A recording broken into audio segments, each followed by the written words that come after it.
ए,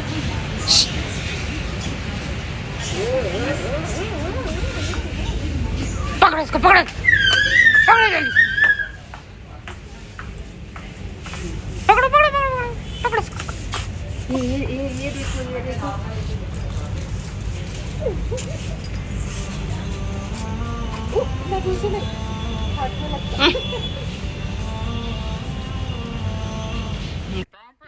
हम हमेशा राशन लेने इसी रत्नादीप में जाते हैं, तो वर्कर्स वहाँ के सभी मेरी गुड़िया को पहचानते हैं कि वो कितनी मस्तीखोर है, इसलिए वो कुछ नहीं कहते। बट हमें तो ध्यान रखना पड़ता है कि कहीं वो स्टोर का नुकसान ना कर दे। तो मिलते हैं मेरे नेक्स्ट व्लॉग में, तब तक के लिए गुड बाय, टेक केयर दोस्तों। उम्मीद करूँगी पसंद आया होगा ये व्लॉग।